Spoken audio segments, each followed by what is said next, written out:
Welcome friends, I believe I have found an affordable 3-row SUV when purchased the right way that also gets rather good fuel economy.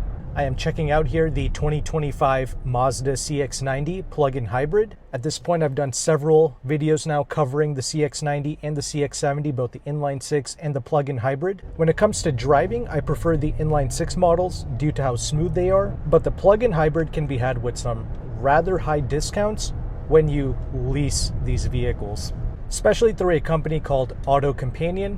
This is a company that I am affiliated with. They are one of the largest automotive concierge services in the United States. And through his partner dealerships in the Washington, D.C. area, they are offering about 5% off the MSRP on every trim level of the CX-90 and the CX-70. However, when you lease these products, you get an additional $7,500 in lease cash only for the plug-in hybrid versions. So 5% off plus the $7,500 on a $51,000 entry-level preferred plug-in hybrid CX-90, you're getting a little over $10,000 off the MSRP.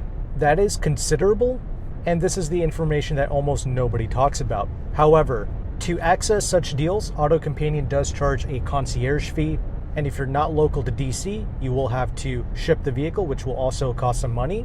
Even if both of those things cost you about $2,000, you're still getting a brand new CX-90 plug-in hybrid for $8,000 off. But if you think you can do better, you can actually use AutoCompanion's free resource, which is a leasing calculator that you can find on his website, and you can try and replicate these deals with your local dealerships on your own. So you don't even have to use AutoCompanion service. You can actually try and negotiate these deals on your own. But it's imperative to know that it's only when you lease these products when you get that $7,500 lease cash on these plug-in hybrids. And that's the main thing I want to bring to your attention. Vehicles can be rather obtainable when purchased the right way and when using the right resources. So when utilizing a high-tax state like Pennsylvania, you're going to be paying about $580 to $600 a month on a lease for a preferred trim level CX-90 plug-in hybrid. Granted, lease programs, interest rates, incentives, all of these things, they can change every month, but AutoCompanion's website, its calculator, and of course the manufacturer's website also update every month. And I'm recording this video April of 2025. And you can also finance and pay cash and still get AutoCompanion's 5% off, but you will not be getting the $7,500 incentive. That's only for leasing, as stated before. And if you go on Mazda's website, their promotional finance rate for 72 months, it's like 3.9%. And when you plug in numbers into calculator.net, once again, for a state like Pennsylvania and including all of the fees, you're going to be paying about $881 a month. So about $300 more per month to finance an equivalent preferred trim level CX-90 plug-in hybrid. So if you are a wealthier individual and you are planning on financing or paying cash, what you can do to get the maximum amount of money off is to lease the vehicle first for 3 years, buy it out at the end of the 3 years, or you can just immediately buy it out if you want to. There doesn't seem to be any pre-purchase penalty with Mazda. Of course, that can also change, but as of right now, that seems to be the case. So instead of paying like $51,000 cash, you can get these vehicles for about $41,000 cash when you initially lease it. I bring all of this up just to give you some different perspectives on how you can look at car buying, because sometimes you have to do these unorthodox tactics to get the best deal on some of these vehicles. But once you learn about these things, you can get a lot of these new vehicles for a much more affordable price than what you might expect. Not to mention, you can also avoid those ridiculous negative equity situations that you might see on TikTok or whatever, where people are like $20,000, $30,000, $40,000 upside down on a vehicle.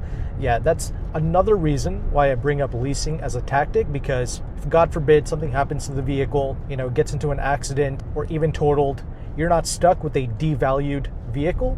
You can just turn in the keys at the end of 3 years and walk away from that issue.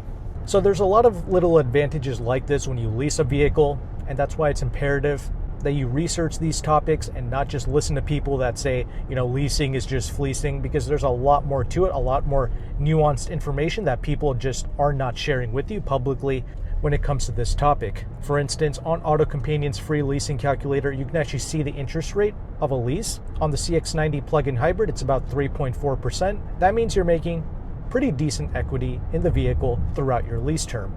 Some vehicles have a ridiculous lease rate of about 7-8%. On vehicles like that, you're not going to be making any equity.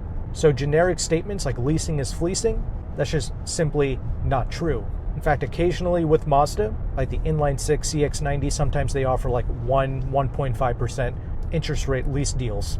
So if you're just someone who's focused on the payment alone, you can actually drive some of the inline-6 models for about the same payment as the plug-in hybrid CX-90s as well. And I already mentioned this, I actually prefer driving the inline-6 models more. They feel cleaner and smoother to drive, plus they have less weight and they tend to ride a bit better as well. But that brings me to the next topic, which is the fuel efficiency. That's another area where you can see savings with the CX-90 plug-in hybrid. Granted, not so much out on the highway.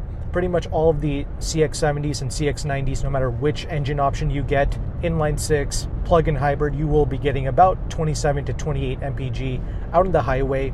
In the city, that's where you're going to see an advantage with the plug-in hybrid over the inline-6 counterparts. Mazda says that the inline-6 vehicles can do 23, 24 mpg in the city, but that's just not true. In the real world, I get about 17-ish. However, these plug-in hybrids can genuinely get about 23 and 24 in the city. Once again, rather good for a vehicle of this size. But because this is a plug-in hybrid, you can also charge this up. And usually in about 2 hours, you'll get a full charge out of this plug-in hybrid. And you're able to drive about 25 to 30 miles on pure EV range.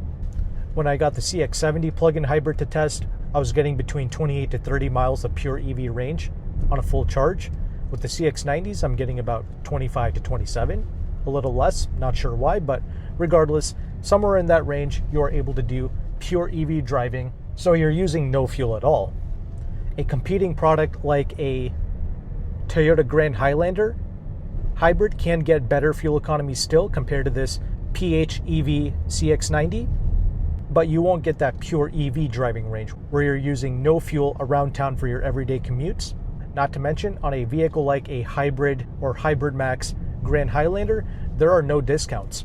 Even with all the resources and connections that I have to share, nobody offers deals or discounts on the Hybrid and Hybrid Max Grand Highlanders, which is a shame because that is genuinely a good vehicle. Your best bet is to pay full MSRP for it. Now, what are some cons regarding the CX-90? Well, the big issue is, despite this being a 3-row SUV, I find that this CX-90 and also the Nissan Pathfinder, they offer really tight third-row seats. I'm 5'11" and I cannot comfortably fit in the third row of the CX-90 or something like a Nissan Pathfinder. The most lavish 3-row SUVs that I have experienced would be the Honda Pilot, the Toyota Grand Highlander, the Palisade Telluride twins, and Ford Explorer was decent as well. For instance, I can only fit in the CX-90 third row if I have the second row pushed rather far up, and at that point the second row occupants lose out on a lot of their legroom. But if you're just going to treat this as a 2-row SUV, you're not really going to have too many issues because the first and the second row, pretty spacious, and then you can just enjoy a massive trunk. You could also consider the CX-70 at that point, but my issue with the CX-70 is every model of the CX-70 that I've gotten to test, they always feel worse for whatever reason compared to the CX-90. The CX-90 just feels smoother around the edges compared to the CX-70. No idea why. If you're interested in these vehicles, do a thorough test drive on whichever model you are interested in. I would also say that the drivetrain in both the inline-6 and the plug-in hybrid can feel a bit clunky at times, especially at lower speeds. Once again, everything is a bit smoother with the inline-6, so keep that in mind. Regardless of that, if you want to see my full in-depth review on these products, I've done several reviews on multiple different trims of the CX-90s and the CX-70s. Despite some flaws, I do overall appreciate these vehicles and what they're trying to do. I like the rather well-crafted interior space, feels solid. I like the design, the physical buttons and switches for the separate HVAC. When you go up in trim level, the Bose audio system does sound incredible. High-speed stability and handling is incredible here with the CX-90s. And I also appreciate the fact that these are an IIHS Top Safety Pick Plus, one of the safest new cars that you can put a family in, and safety is a primary reason why a lot of families tend to stay away from older or used vehicles because they simply don't fare as well in a crash test compared to new vehicles like this. And that's why I try to share with my audience ways in which you can save money.